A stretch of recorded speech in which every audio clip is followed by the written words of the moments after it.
जितनी आयु चली गई उतनी तो चली ही गई, अब जो आयु बची है मैं जो कह रहा हूं वो कर, विषय विकार का त्याग कर और नाम जप कर। और आगे वर्णन करते हैं, समो संतोष विचार विमल अति सत्संगति ये चार दृढ़ करि धरु। ये चार बातें अपने दिमाग में, अपने हृदय में रख लो। शम, सबके प्रति व्यवहार आपका सहनशीलमय होना चाहिए। कोई आपकी पूजा करे या कोई आपकी निंदा करे, कोई आपसे मित्रता रखे या आपसे शत्रुता रखे, अपमान करे या सम्मान, आपका व्यवहार क्षम होना चाहिए। ये क्षमता हृदय में धारण करने वाला ही हरिकल्प तरु को प्राप्त कर पाता है। संतोष, कभी किसी से कोई भी मांग नहीं होनी चाहिए। यथा लाभ संतोष सदा काहू शो कछु न चाहोगो। संतोष समस्त कामनाओं का नाश कर देता है। बिन संतोष न काम न साही, अछत काम सुख सपन्यो नाही। सम और संतोष और विचार विमलति, पवित्र विचार और सत्संगत, इन चार को दृढ़ता पूर्वक पकड़ लो। पहली पंक्ति में कहा विषय विकार को छोड़ो, सार बात पकड़ो, भगवान का नाम जप। जितनी आयु रह गई है उतनी आयु में चार बातें धारण कर लो, क्षमता, संतोष, पवित्र विचार और सत्संगति, साधु संगति, इन चार को दृढ़ता पूर्वक पकड़ लो। काम क्रोध अरु लोभ मोह मद राग द्वेष निशेष करि परिहरु। गोस्वामी जी कहते हैं काम, क्रोध, लोभ, मोह, अभिमान, राग, द्वेष, इनको जड़ से मिटा दो, बिल्कुल छोड़ दो, निश्चय बचने न पावे, हृदय में ये दोष रहने ही ना पावे। ये सब कैसे होगा? नाम जप, क्षमता, संतोष, सद्विचार, सत्संगति, ये चार बातें अगर हमारे हृदय में नाम जप चल रहा है और क्षमता है, संतोष है, सद्विचार है, सत्संगति है, तो इन 6 विकारों पर निश्चित विजय प्राप्त हो जाएगी। ये राग द्वेष जड़ से मिट जाएंगे। आगे उपाय कह रहे हैं, श्रवण कथा मुख नाम हृदय हरि सिर प्रणाम सेवा कर अनुसरु। अमृत में वचन है। कानों से भगवान की कथा के सिवा और बंद कर दो, कुछ मत सुनो, शांत। मोबाइल भी हो तो केवल भगवत चर्चा सुनो, नहीं उसका स्विच ऑफ रखो। मानते हैं आज के आधुनिक युग में इसकी आवश्यकता है, तो जितना आपको सपोर्ट भजन में दे रहा है बस उतना ही इसका प्रयोग करो। नहीं, बहुत बड़ा परपंच है अपनी जेब में, ये पूरा संसार का परपंच है, बहुत बचिए। श्रवण कथा, मुख नाम, हरि हृदय, राधा वल्लभ लाल को हृदय ध्यान, मुख नाम, हरि हृदय, मुख नाम, श्रवण कथा, सबको प्रणाम। सबको प्रणाम, एक भी बचने न पावे। जो भी हमारी दृष्टि में आए सबकी चरण वंदना, अपने को तृण से नीच समझना, सबको महान भगवान का स्वरूप समझना।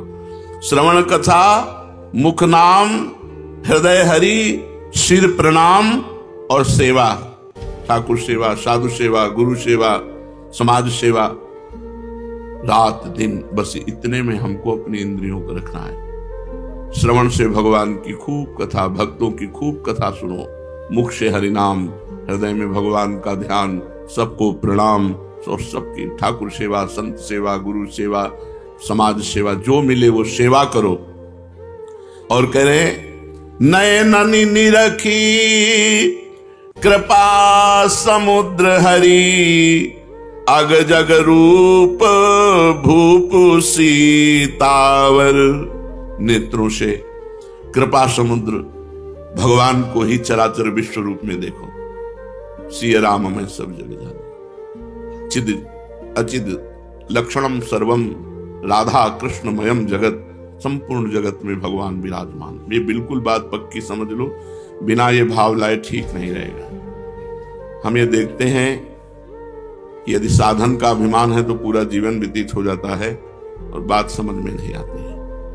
अगर भगवान की कृपा का भरोसा है तो स्वभाव सुधार देते हैं भगवान, जीवन सुधार देते हैं भगवान, सद्गुण प्रदान कर देते हैं। इसीलिए कह रहे हैं कृपा समुद्र हरि, भरोसा रखो कृपा समुद्र हरि का, और ये जितना जग है ये सब उन्हीं का रूप है, ऐसा मानो।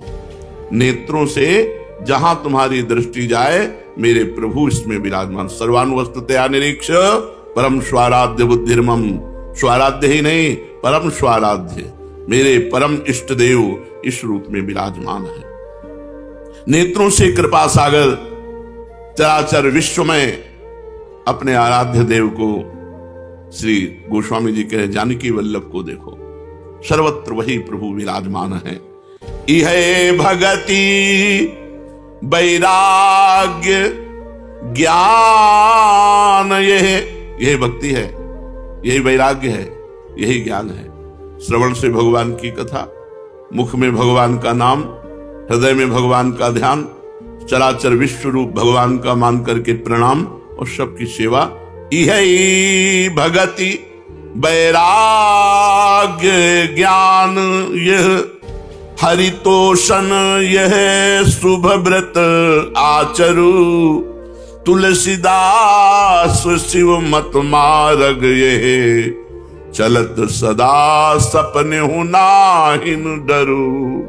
तुलसीदास शिव मत मार्ग यही, चलत सदा सपने हूं नाहिन डरू। यही भक्ति है, यही वैराग्य है, यही ज्ञान है, यही हरितोषण व्रत है, यही भगवान को प्रसन्न करने का व्रत है। अतएव भगवान शंकर के द्वारा यह बताया हुआ मार्ग है, ये परम कल्याणमय है। इस मार्ग में चलने में स्वप्न में भी कोई डर नहीं, अर्थात कोई भ्रष्ट नहीं हो सकता, निश्चित भगवान को प्राप्त होगा। कल प्रसंग चल रहा था कि नाम जप करने वाला उपासक यदि 10 नामापराधों से बच जाए तो उसकी भजन में रुचि हो जाए। 10 नामापराधों का वर्णन हुआ था। फिर प्रश्न हुआ कि यदि नामापराध बन जाए या बन गया है तो क्या उपाय है? तो उत्तर था कि हृदय में जलन हो और वही नाम जप किया जाए तो नामापराध का मार्जन हो। हृदय में पश्चाताप होना चाहिए कि मेरे से गलती हो गई, और भगवान नाम जप किया जाए तो नामापराध का शमन हो जाता है। अब पूछ रहे हैं माला यदि नहीं रखता हूं तो नाम जपने में रुचि नहीं होती, संख्या से रुचि नए साधक को होती, नाम भूल जाता हूं। माला रखता हूं तो बड़ा संकोच होता है, लोग मजाक उड़ाते हैं, ये तो बड़े भगत बनते हैं, या कोई प्रणाम नमस्कार मान बढ़ाई देने लगता है कि ये तो बहुत नाम जापक हैं। तो इसमें क्या करें? उत्तर, सारा संकोच छोड़ करके नए साधक को माला अवश्य रखनी चाहिए। माला रखने से जप अधिक होता है, नाम भूलते नहीं है। माला सबको रखनी चाहिए। मन में तनिक संकोच मत करो, क्योंकि ये महामंगलमय कार्य है, इसके लिए संकोच धारण नहीं करना।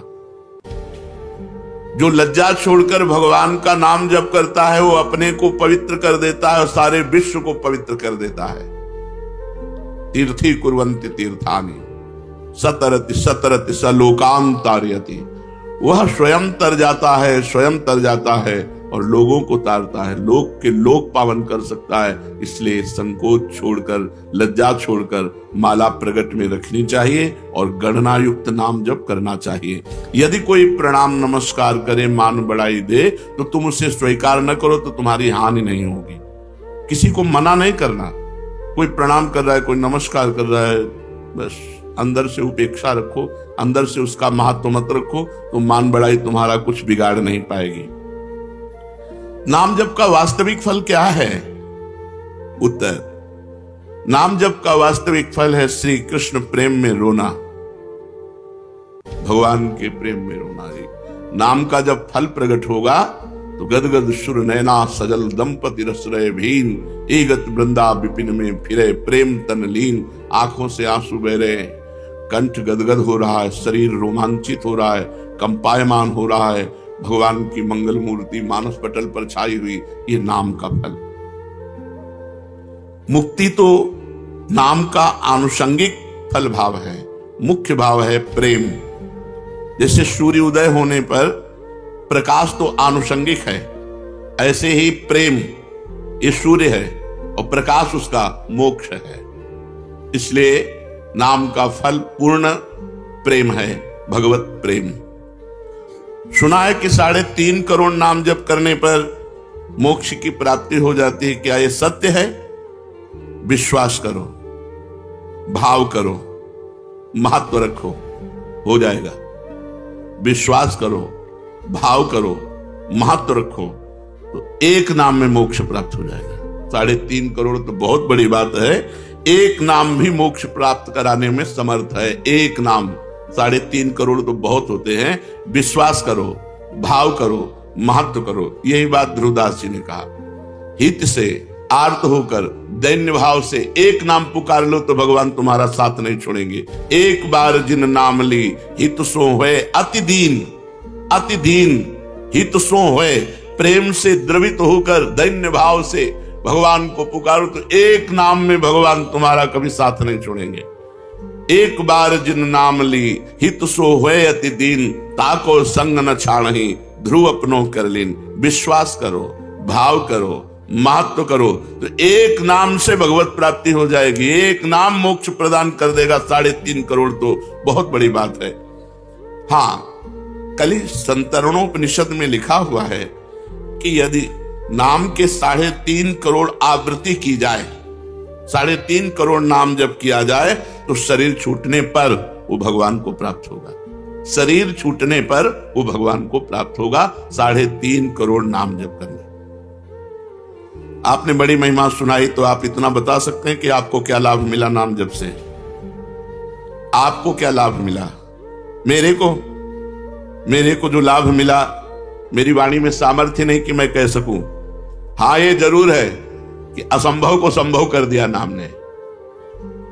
बस इतने बोले। मेरे को जो लाभ हुआ, मेरी वाणी में सामर्थ्य नहीं कि मैं वर्णन कर सकूं। हाँ, इतना जरूर कहता हूं कि असंभव को संभव कर दिया, असंभव को संभव कर दिया। महाराज, नाम जप करने वाला अंत समय में यदि बेहोश हो जाता है तो उसकी क्या गति होगी? बेहोश में तो नाम जप नहीं हो पाएगा। नाम जप जीवन भर प्रयास किया है, एक क्षण भी नाम नहीं छोड़ा है, वो अंत समय जब बेहोश होगा तो भगवान उसका नाम स्मरण बन जाएंगे। उस बेहोश की स्थिति में भगवान उसका नाम स्मरण हो जाए। एक भगत को हमने देखा, ललचाते हैं ऐसी मृत्यु हो जाए, अंगुली में काउंटर है, बिल्कुल आखिरी श्वास चल रही, ऐसे राधा राधा राधा, और मात्र 5-6 सेकंड में ये है मृत्यु। मृत्यु का ये है महोत्सव। और मतलब जैसे नृत्य की मुद्रा में राधा राधा राधा राधा, और बस ऐसे चले गए। यदि कोई बेहोश हो जाता है और जीवन भर भजन किया है तो अंत समय भगवान उसका स्मरण बनते हैं और वो भगवान को प्राप्त होता है। आप कृपा करके बताइए कि नाम जप और मंत्र जप में क्या अंतर है? मंत्र जप में विधि की प्रधानता होती है। अपवित्र दशा में आप नहीं जप सकते, अपवित्र स्थान में आप नहीं जप सकते, अपवित्र भाव रखकर नहीं जप सकते। नाम में इसकी कोई ना, अपवित्र पवित्रो वा सर्वावस्थांगतो पिबह यह स्मरेत पुंडरीकाक्षम सवायाभ्यंतरा शुचि। नाम उच्चारण करते ही वो बाहर भीतर दोनों जगह से पवित्र हो जाता है, चाहे अपवित्र हो या पवित्र, इसकी कोई विधि नहीं। कई जगह मंत्र को अविधि पूर्वक जप करने से हानि भी हो जाती है, लेकिन नाम जप करने से लाभ ही लाभ होता है। नाम जप करने से कभी भी किसी भी दशा में हानि नहीं हो सकती। क्या मंत्र का अर्थ जाने बिना, बिना भाव के अगर जप हो तो फल देता है? हर शब्द ब्रह्म है। वैदिक, तांत्रिक आदि जो भी मंत्र हैं सब शब्दात्मक हैं, उनमें अनंत शक्ति भरी हुई है। बिना समझ के, बिना भाव के भी जप करने पर मंत्र अपनी सामर्थ्य से उसका कल्याण कर देता है। हमने सुना है महापुरुष जन आज्ञा करते हैं कि प्रतिदिन 3 लाख नाम जप करना चाहिए। क्यों? क्योंकि हमें समय नहीं मिलना चाहिए अन्य कार्य के लिए। यदि हम नाम जप छोड़ देते हैं तो निकम्मी इंद्रिया और मन ये हमें भोगों में फंसा देते हैं। जिसे इसी जन्म में भगवत प्राप्ति करनी है तो प्रमाद के लिए अवसर ही ना रहे। इसलिए जितने भी त्यागी बैरागी वैष्णव भक्त जन हुए उन्होंने नियम बनाया है और नियम पूर्वक जप किया है। 3 लाख नाम जप का रोज का नियम जो लिए हुए है वो निश्चित भगवत प्राप्ति करेगा। कुछ नियम तो होने चाहिए। साधना क्या है? साधना उसे कहते हैं जो प्रपंच से अलग कर दे, प्रपंच से हटाकर श्री भगवान में लगा दे, उसे साधना कहते हैं। भगवान की अखंड नाम स्मृति में डुबो दे, विषयों से उपरति को प्राप्त हो जाए। त्याग वैराग्य उपरति, विषय की उपस्थिति पर भी ये विषय भोग है, ऐसी स्मृति ही ना रह जाना उपरति होती है। विषयों के प्रति रस बुद्धि है, विषयों का त्याग कर दिया, इसे त्याग कहते हैं। और विषयों के प्रति रस बुद्धि भी खत्म हो गई, उसे वैराग्य कहते हैं। पर उसको ज्ञान रहता है कि विषय है, लेकिन ये विषय है ऐसा ज्ञान भी न रहना, उसे उपरति कहते हैं, इसे साधना कहते हैं। इतना भगवान नाम जप करे कि विषय की उपस्थिति में भी विषय भोग की इच्छा ना हो, ये वैराग्य। और ये विषय है ऐसा बोध ही ना हो, उसे उपरति कहते हैं। ये साधना आगे क्यों नहीं बढ़ती? वहीं क्यों लड़खड़ाता रहता है साधक? जब तक शरीर में अहंकार है कि मैं स्त्री हूं, मैं पुरुष हूं, जब तक शरीर संबंधी भोगों में प्रियता है, खान पान अन्य भोग पदार्थों में, जब तक शरीर संबंधियों में ममता है, 3 बातें, शरीर में अहमता, अहंकार, भोगों में प्रियता और संबंधियों में ममता, तब तक साधना आगे नहीं बढ़ सकती।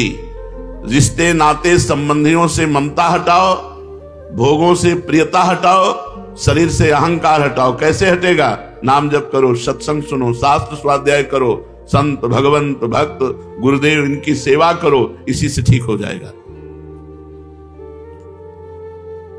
साधन का प्राण क्या है? स्मरण, सावधानी पूर्वक स्मरण, ये साधन का प्राण है। हर समय स्मरण चल रहा मतलब तुम्हारा साधन जीवित है। स्मरण रुक गया मतलब जीव मरने जा रहा है, तुम्हारा साधन नष्ट होने जा रहा है। साधन का प्राण है स्मरण, मधुर मधुर भगवान का स्मरण। साधना में क्या सरलता हो सकती है? सरल साधन क्या हो सकता है? बस 2 बातें। जगत के किसी भी भोग में सुख बुद्धि ना होना और विश्वास पूर्वक भगवान का नाम जप करना, बस इसी से भगवत प्राप्ति हो जाएगी। 2 बातें, जगत के किसी भोगों में सुख बुद्धि ना होना और विश्वास पूर्वक भगवान का नाम जप करना, इसी से भगवत प्राप्ति हो जाएगी। साधना आगे क्यों नहीं बढ़ती? 3 बातें, अहंकार शरीर पर, भोगों में प्रियता, परिवार में ममता, साधना नहीं बढ़ेगी। सरल साधन, भोगों में सुख नहीं है, पूर्ण विश्वास के साथ निरंतर नाम जप, इसी से भगवत प्राप्ति हो जाएगी। ये साधनहीन क्यों हैं लोग? साधना क्यों नहीं करते? या साधना करते हैं तो उन्हें साधनहीन साधक क्यों कहा जाता है? तो जो भगवान की शरणागति नहीं लिए, जो भगवान की कृपा का आश्रय नहीं लिए, वो साधन करते हुए भी साधनहीन है। साधन करते हुए भी वो साधनहीन है। अमुक साधना, अमुक साधना, अमुक साधना, तो एक अहंकार हो जाता है कि मैं अमुक साधन करता हूं। और बल साधन का होता है, वो साधनहीन साधन है, साधनहीन साधन है। अपबल, तपबल और बाहुबल, चौथो बल है दाम, सूर्य किशोर कृपाते सब बल हारे को हरि नाम। तो यहां पूछा गया कि साधनहीनता साधन संपन्न होने पर भी क्यों है? साधनहीन साधन क्या है?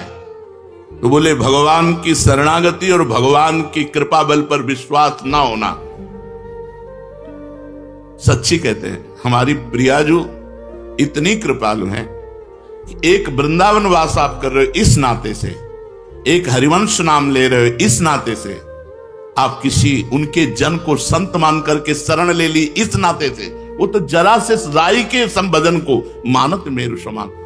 कल्याण होना नहीं है, हम कल्याण स्वरूप हैं, हम इसको पकड़े हैं, इसी को छोड़ दो, खत्म खेल हो गया। हम नहीं छोड़ पा रहे हैं, और अगर जोरदार हमको पकड़ के घसीटे तो मैं माया चाहिए हम चले जाएंगे। तो माया जोरदार है, लेकिन है किसकी हमको ये बताओ? मेरे प्रीतम की ही तो है ना, मेरे प्रभु की ही तो है ना। फिर मेरे ही प्रभु की, अगर किसी पड़ोसी की होती तो डरने की बात थी। मेरे ही प्रभु की माया और मैं अपने प्रभु की शरण में हूं। अब वो जैसे चाहें तैसे हमको चलावें और जैसे चाहें वैसे हमारा निस्तार करें, हम तो उनके गले पड़ गए। शरणागत की एक ही परीक्षा है, हर परिस्थिति में हे प्रियाजू, बस हमारी कोई आनंद की परिस्थिति हो तो जय प्रियाजू, हमारी कोई दुख की परिस्थिति हो तो हे प्रियाजू। प्रियाजू के सिवा हमारा कोई नहीं है, बस यही हमारी सावधानी रहनी चाहिए। हम कुछ करते हैं ये हमारा बल नहीं है, हम जिनके हैं वो हमारा बल है। बस ये बात अंदर से समझते रहना। हम कुछ करते हैं करके प्राप्त करेंगे ऐसी हमारी आशा नहीं है। आज तक किसी ने कुछ प्राप्त किया है तो हो के प्राप्त किया है, और होने की परीक्षा एक यही है कि किसी भी परिस्थिति में अन्य बात न निकल जाए कि कोई हमारा सहारा है। बस मेरे तो जय गिरधर गोपाल दूसरों न कोई, जैसे मीरा जी, दूसरों न कोई, शरीर भी नहीं, तभी जहर दिया गया पी गई, दूसरों न कोई, गिरधर के सिवा कोई नहीं। अगर गिरधर का चरणामृत करके तुम जहर दे रहे हो तो वो भी स्वीकार है।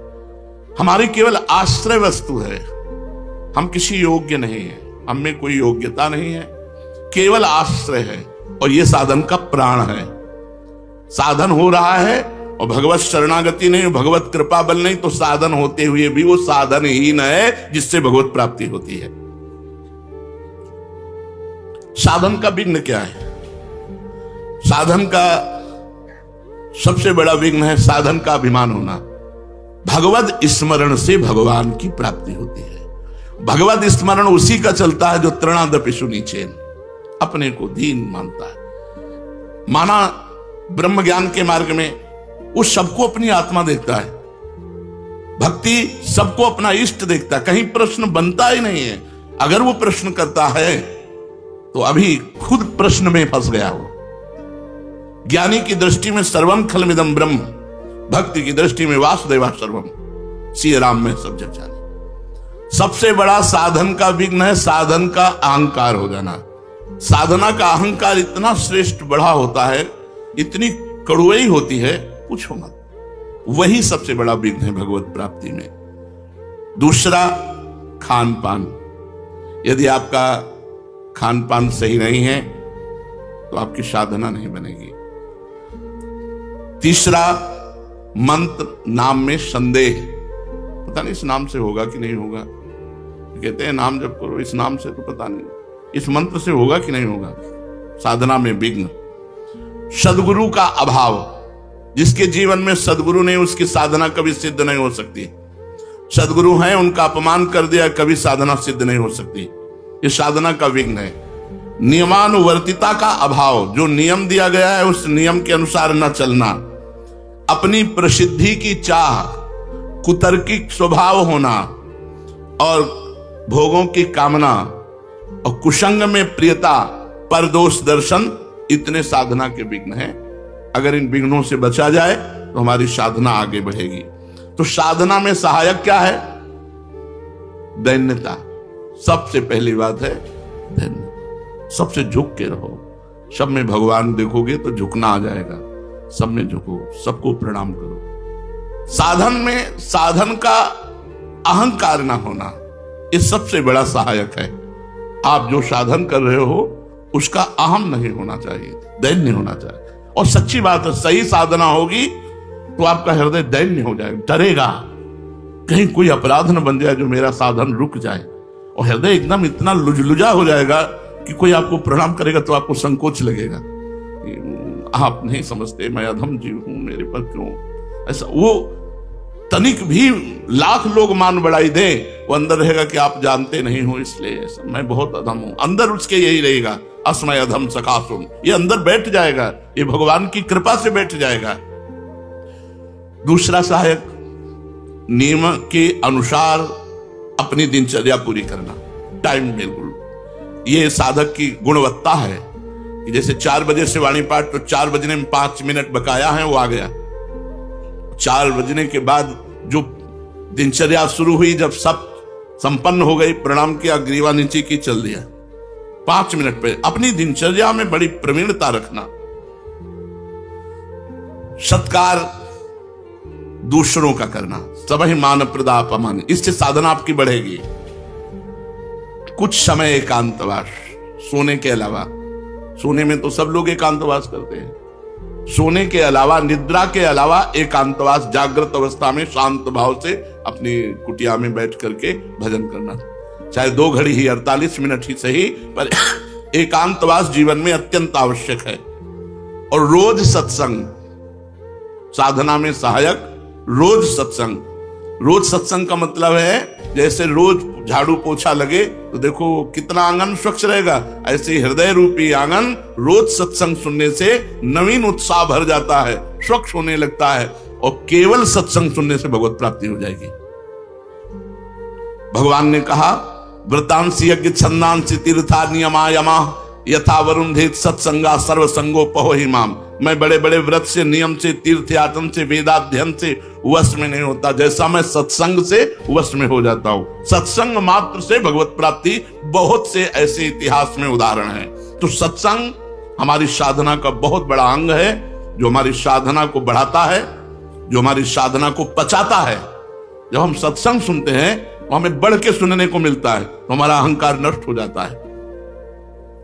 पापों से परहेज, पाप कर्म से ऐसे नहीं, हमारी साधना नष्ट हो जाएगी, नहीं, पाप कर्म से पूर्ण परहेज, प्रभु पर दृढ़ विश्वास, ये साधना के सद्गुण हैं।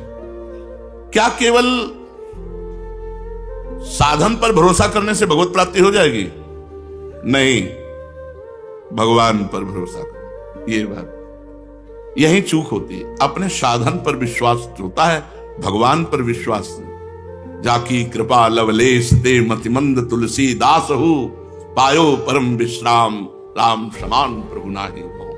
हमारी भोरी प्रियाजू की कृपा से हमारा परम मंगल, परम कल्याण, परम पोषण हो रहा है। अब हम लोगों को कोई कल्याण की चिंता है क्या?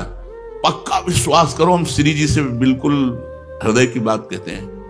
केवल आश्रय हो और अपना प्रयत्न असाधनों से बचने का हो, बस भगवत प्राप्ति हो जाएगी। भरोसा लाडली जू का हो, ध्यान रखना, भरोसा दृढ़ है कि बस मेरी लाडली जू, मेरी प्रिया, और बचो असाधनों से, पाप कर्म से बचो, प्रपंच से बचो, और जितना बने राधा नाम कर वृंदावन में बैठे हो, निश्चित भगवत प्राप्ति। यार भगवत प्राप्ति कोई बहुत बड़ी बात है क्या? कभी तुम फंसे ही नहीं, जो जड़ चेतन ग्रंथि है कभी लगी ही नहीं, मोक्ष भी एक, क्योंकि कभी बंधन हुआ ही नहीं। ये कब जाने? जब कृपा हुई, तब कृपा से समझ में आया। बिल्कुल निश्चिंत रहो, शरणागति का पूर्ण भाव रखो, अपने में मान की इच्छा ना रहे, दूसरों को मान दो, और बिल्कुल शांत एकदम भोले बन करके रहो। हर जगह हार जाना सीखो। हार गए ना तो हरी मिलेंगे, और जीत गए ना तो जमपुर मिलेगा। जीते थे जमपुर और हारे से हरिराम। बस हमारी बात मान लो, विश्वास करके बस अंदर बैठा लो कि हमसे तो कुछ होना नहीं, हमारी प्रियाजू की कृपा से ही हमारा कल्याण होगा, और होने में कमी नहीं रखना। जितनी जान हम में है, हम खूब राधा राधा जप रहे हैं, बुरे आचरणों से बचने की चेष्टा कर रहे हैं, फिसल जाएंगे तो गंदे होके फिर आपकी तरफ दौड़ेंगे, दिशा नहीं बदलेगी। अगर हम कीचड़ में गिरते हैं तो सने हुए आपकी तरफ भागेंगे। हमारे सुकृतों का, हमारे पुण्य का, हमारे भजन का, हमारी साधना का, हमारी तपस्या का ये फल हमें प्राप्त हो गया कि हमारे हृदय में बात आ गई कि मेरी प्रियाजू, अब प्रिया जो आप कृपा करके मेरे नेत्रों से कभी ओझल मत होना। आपको सच्ची कहते हैं, जो प्रिया जो की शरण में है, जितनी शरणागति पुष्ट उतना रूप प्रकाशित होता रहता है। हर क्षण वो चित्त को आकर्षित करती रहती है। यहां प्रभाव है शरणागति का। हम भूल सकते हैं लेकिन वो हमें भूलने नहीं देती। हमारी बात को पकड़ना, हम भूल सकते हैं, मायाकृत मन बुद्धि चित्त अहंकार है, पर प्रिया जो भूलने नहीं देती। जैसे धाम की महिमा लिखी है कि हिया फिरे स्वार्थ आपने तो भजन गए फिरे बाह, ऐसे ही शरणागति प्रिया जो की स्वयं भजन करा रही है। सर्वसु प्राण आधार रसिकनी याही ते मानत आपुन धन नागरी दास, यह मंत्र मनोरम रसना राधा राधा राधा, यह मंत्र मनोरम रसना श्री राधा नाम रुचिर गनी, मेरी तू चतुर चिंतामणि। बड़ा सौभाग्य उदय हुआ जिसने ये नियम ले लिया कि वह अपनी जिह्वा से राधा राधा ही रटेंगे। श्री नागरीदास जी कह रहे हैं, ये मंत्र मनोरम, ये महाअमृतमय प्रेमामृत प्रकाशित करने वाला राधा नाम तुम्हारे मन को रमा लेगा अपने में। बहुत सरल सहज सर्वोपरि, जिसे हरि भी जपते हैं, राधा राधा राधा। नागरी दास यह मंत्र मनोरम रसना श्री राधा नाम रुचिर गनी। यदि पहले पहले आपको राधा नाम रुचिकर नहीं लग रहा है तो कड़वी दवा समझकर खा जाओ। इसे जबरदस्ती जपो, फिर देखना आंखों से अश्रु चलेंगे, शरीर में रोमांच होगा, मानस पटल पर युगल सरकार होंगे और जिह्वा पे नाम होगा। निहाल हो जाओगे, निहाल हो जाओगे, मस्त हो जाओगे। जन्म जन्म की जो हमारे अंदर चाहत आनंद की है उसकी पूर्ति हो जाएगी। श्रीपाद प्रबोधानंद जी महाराज, गूढ़ो श्यामाभिसारांग भृंगारादिभिरान्विताम राधा प्रीत्यनुकंपादि प्रबद्ध प्रेम व्यूहलम। जिस समय तुम राधा राधा जपोगे और राधा किशोरी अनुकंपा कर दिए, तुम्हारी तरफ देख लिए कृपा करके, उसी समय तुम्हारे अंदर स्थूल सूक्ष्म कारण तीनों का राग छूट जाएगा और तुम्हें भावदेह की प्राप्ति हो जाएगी। दिव्य भावदेह जिसका कभी विनाश नहीं होना, जिसमें नव किशोर अवस्था सदैव रहती है और जो चिदानंद है, अपार आनंद, मोक्ष से भी अनंत गुना बढ़ करके भावदेह को प्राप्त महापुरुष को आनंद है। तभी वो दीयमानम न ग्रहणंती बिना मत सेवनम जना। भगवान के देने पर भी वो मोक्ष स्वीकार नहीं करते, भगवत सेवा स्वीकार करते हैं। श्री प्रियालाल की सेवा सामग्री, हर समय उसी का चिंतन, किस समय कैसे सेवा पहुंचानी है, कैसे सुख पहुंचाना है। अत्यंत प्रेम विवल होकर भावदेह को प्राप्त होकर के सखियां विविध प्रकार की श्रृंगार आदि सामग्री को सजोती रहती हैं और श्री जी को सुख पहुंचाती रहती हैं। ये कहां से मिला? बोले राधा प्रीत्यानुकंपादि। जब वो खूब राधा नाम जपा तो राधा नाम से प्रीति हो गई, तो राधा किशोरी की अनुकंपा हुई और दिव्य भावदेह की उससे प्राप्ति हो गई। राधा पादाब्ज सेवान्य स्पृहा कालत्रयोज्झितां राधा प्रीति सुखाम बोधाव पारे गुणिताम सदा। राधा राधा जिह्वा से जपती है और श्री राधा चरण कमल की सेवा में समय व्यतीत करती है। कोई भी जिनके अंदर इच्छा नहीं रह गई, वासना नहीं रह गई, वो अपार प्रीति सुख में डूबी हुई राधा सहचरी पद को प्राप्त होती है। चाहे वो पुरुष शरीर हो चाहे स्त्री शरीर हो, ये पोशाक है। आंतरिक सच्चिदानंद वो देह को प्राप्त होता है, भाव देह को। राधा पादाब्ज सेवान्य स्पृहा, अन्य कोई इच्छा नहीं। ये बड़े भाग्यशाली जन हैं जो थोड़ी भी सेवा स्वीकार किए हैं। एक गृहस्थ जो नौकरी करता है, उसने प्रश्न किया कि हम 8 पहर अष्टयाम सेवा नहीं कर सकते क्योंकि हमें ऑफिस जाना होता है, और अष्टयाम सेवा का बड़ा महत्व सुनते हैं तो बहुत हृदय में जलन होती कि मेरा जीवन व्यर्थ जा रहा है। मैं प्रातः सेवा करता हूँ श्रृंगार तक और फिर शायम आकर के सेवा करके शयन करा देता हूँ। बीच की सेवा हमसे नहीं हो पाती क्योंकि हम ऑफिस की सेवा में रहते हैं। ऑफिस में भी सेवा हो सकती है, 5 मिनट का समय मिले तत्काल राजभोग लगाइए, वहीं ऑफिस में बैठे बैठे भाव में अपने घर के ठाकुर का ध्यान कीजिए। आपको सच्चिदानंद विग्रह का ध्यान नहीं हो रहा, इतनी अभी पवित्रता नहीं आई, तो जो कुटिया में आपके ठाकुर जी विराजमान उनका तो ध्यान कर सकते हो। उनका ध्यान किया। सामने थाल में सुंदर सुंदर भोग सामग्री, फुल्का, दाल, सब्जी, कढ़ी, चावल, ये अमुक अमुक पदार्थ, सुंदर निर्मल स्वादिष्ट जल पवा रहे। 5 मिनट में पवा दिया, आचमन करा दिया, हो गई सेवा। कुछ प्रगट सेवा और कुछ मानसिक सेवा, इस तरह से आप अष्टयाम सेवा कर सकते हैं। 5 मिनट में आप एक सेवा, एक पैर की सेवा कर सकते हैं। हमारी स्वामिनी जी भाव स्वीकार करती है और वो भाव सेवा कही जाती है। जो मानसिक है वो भाव सेवा कही जाती है। कोई भी हो भाव सेवा कर सकते हो, बिना पैसे के कर सकते हो, बिना सहयोग के कर सकते हो। आराम से आप खड़े खड़े भोग लगा सकते हो। आपको बैठने का समय नहीं तो खड़े खड़े, चलते चलते भोग लगा सकते हो। आप क्रिया करते हुए भोग लगा सकते हो। आप अपने मन को एकाग्र करें, प्रियालाल के चरणों में अर्पित थोड़ी थोड़ी देर में सेवा समर्पित कर सकते हो। अब श्री जी को थोड़ा मीठा, लड्डू, बर्फी स्वर्ण की कटोरी में अर्पित कर रहे हैं। अपने हाथ से प्रियालाल को पवा रहे हैं। शीतल जल पिलाया, रुमाल से मुख पोंछ दिया, पान की बीटिका पवा दी। ये कितना बड़ा कार्य हो गया और ये 2 मिनट में हो गया। 1 पैसा नहीं लगा, किसी का सहयोग नहीं, कोई जान भी नहीं पाया।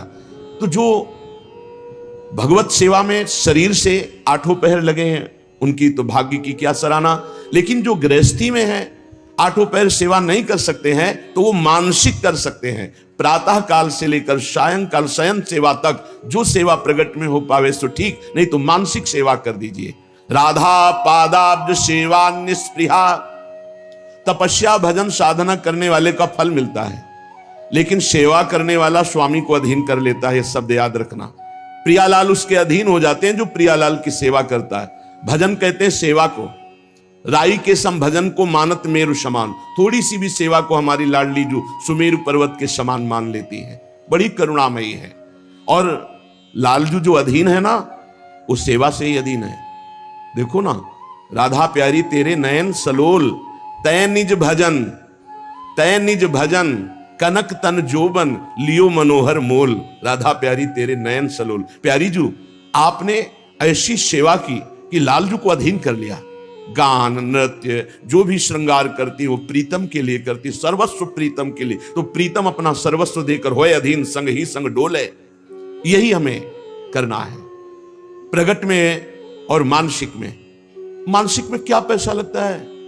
बड़े सुंदर जूही की माला तैयार की, प्रियालाल के गले पर पधराई, बड़े सुंदर कमलों के फूल, गादी बिछा दी, 1 पैसा नहीं लग रहा। बड़े सुंदर स्वर्ण से जटित चौकी, उस पर सुंदर सुंदर भोग सामग्री। मेरी युगल सरकार, भावना युगल सरकार मुस्कुराते हुए आकर विराजमान है सिंहासन, अपने हाथ से पवा। देखो रोना ना आ जाए तो देखना, आनंद, हृदय एकदम निर्मल हो जाएगा। 1 पैसा नहीं लगा और महान उत्तम सेवा हो गई, निर्दोष सेवा। इसलिए सेवा सबको करनी चाहिए। बिना सेवा के शरीर पवित्र नहीं होता, बिना मानसिक सेवा के अंतःकरण पवित्र नहीं होता पूर्ण रूप से। इसलिए सेवा की भावना जरूर रखो। अगर दिन में 1 बार आपने मानसिक सेवा का भाव किया, सुंदर शरबत बनाया, सुंदर चांदी के 2 गिलास हैं, ले गए, युगल सरकार को पवा रहे, कैसे शरबत पी ली, फिर आचमन करा, फिर मुख पोंछ दे। 2 मिनट चंवर लेकर डुला। हमारे प्रियालाल विराजमान है, कुछ नहीं, शांत बैठे हैं, चंवर चल रहा है, पंखा से हवा कर रहे हैं। 2 मिनट प्यारी जी के सामने राधा राधा नाम कीर्तन करके नाच रहे हैं, कुछ बाहर से नहीं कर रहे, ऑफिस में बैठे बैठे हो रहा है। आप इस उपासना को समझिए। उपासना भाव का क्षेत्र है। भावोत्सवेन भजताम रस काम धेनुम तम राधिका चरण रेणु महाम स्मराम। भाव के आप खुद परिणाम देखेंगे। प्रगट सेवा और भाव की सेवा में बहुत बड़ा अंतर है।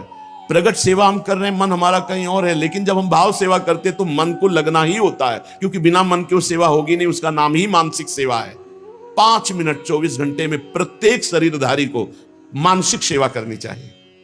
क्या जाता है, अपने घर के जो ठाकुर है उन्हीं पर भाव करके मानसिक सेवा कीजिए। राधा पादाब्ज सेवा न्याय स्पृहा। परिणाम क्या आया? कोई इच्छा ही नहीं रह गई, अपनी कोई इच्छा नहीं रह गई। प्रभु मानसिक सेवा को बहुत जल्दी स्वीकार करते हैं। वैसे प्रत्येक साधक की मानसिक सेवा होती ही होगी यदि प्रगट सेवा कर रहा है, क्योंकि प्रगट में उतनी सामग्री नहीं होती जितनी हमारे भाव बनते हैं। मानसिक सेवा में बहुत सुख मिलता है। जहां कोई अच्छी वस्तु, अच्छा फूल, अच्छा पत्र देखा, तत्काल सेवा शुरू हो गई। ये तो श्री जी के लायक है। भाव से तत्काल वो श्री जी तत्काल स्वीकार करती है। बाजार में जलेबी बन रही है, कृष्णदास अधिकारी जी ने देखा कितनी सुंदर जलेबी, कुरकुरी जलेबी, ये तो श्रीनाथ जी के लिए, आंख मुंदी समर्पित। न जलेबी खरीदा न कुछ। उधर जब पर्दा हटाया श्री विठलनाथ गोस्वामी जी ने, तो देखा जय जय जलेबी पा रहे। उनका जय जय, यहां तो जलेबी बनी नहीं और बाजार का आप पाते नहीं, फिर ये कैसे? उनका कृष्णदास अधिकारी जी गए हैं ना सेवा के लिए, तो बाजार में जलेबी बन रही थी, तो उन्होंने देखा और भोग लगा दिया, तो हम पा रहे हैं। डरते हुए कहा, क्योंकि पुत्र भाव है ना श्री विठलनाथ जी का, श्रीनाथ जी के, तो उनका उन्होंने भोग लगा दिया। हम जय जय आप बाजार, पर क्या करें, भाव से उन्होंने भोग लगा दिया, तो हम पा रहे हैं। समझ रहे? भाव से वहां खरीदा भी नहीं, केवल भाव बन गया और श्रीनाथ जी महाराज पा रहे हैं। ऐसे हमारी श्री जी हैं, हमारे लालजू हैं। कोई भी सेवा कर सकते हो, बिना पैसा की सेवा, बिना किसी के सहयोग की सेवा, और ये सेवा जरूर श्री जी स्वीकार करती है। राधा पादाम्बुजा दन्यत स्वप्ने पी च न जानती, ये है खास बात। श्री राधा चरणारविंद के बिना स्वप्न में भी किसी का आश्रय नहीं होना चाहिए। अगर स्वप्न भी आवे और कोई भय आवे, तो उसमें राधा चरणारविंद का ही आश्रय जागृत हो, तो जानो तुम्हारा जीवन धन्य हो गया। जागृत स्वप्न सुषुप्ति स्फुरत में राधा पदाब्ज छटा। चाहे हम जागृत में हो या स्वप्न में हो या सुषुप्ति में हो, हम राधा चरणारविंद की ठसक में अन्य आश्रय ना आ जाए। राधा पादाम्बुजा दन्यत स्वप्नेपि च न जानती, स्वप्न में भी हम किसी अन्य का आश्रय न ले, अन्य का परिचय न जाने। तो श्री राधाजू के इस संबंध के प्रभाव से उसके हृदय में प्रेम समुद्र, राधा संबंध संधावत प्रेम सिंधौग शालिनीम, उसके हृदय में प्रेम समुद्र की अद्भुत तरंगें उठने लगती हैं। शेषा शेष महाविस्मापक कैशोर रूपिणीम क्षणे क्षणे रसास्वाद प्रोदंचत पुलकावलीम, जो निखिल जगत में सबका आश्रय छोड़ करके एकमात्र आराध्य देव चरणों का आश्रय ले लेता है, महाआश्चर्य में उसका जीवन बदल जाता है। शरणागति एक बड़ा गुप्त रहस्य है और इसका एक विचित्र प्रभाव है। कह रहे हैं जैसे कोई महाधनी किसी को गोद में ले लेता है, तो बिना कमाए वो अरबपति हो जाता है, क्योंकि गोद में ले लिया गया। ठीक शरणागति गोदनामा है। जब कोई सच्चा समर्पित शिष्य होकर गुरु के चरणों का आश्रय ले लेता है, तो गुरु की सारी भागवतिक संपदा का अधिकारी हो जाता है, जैसे गोदनामा।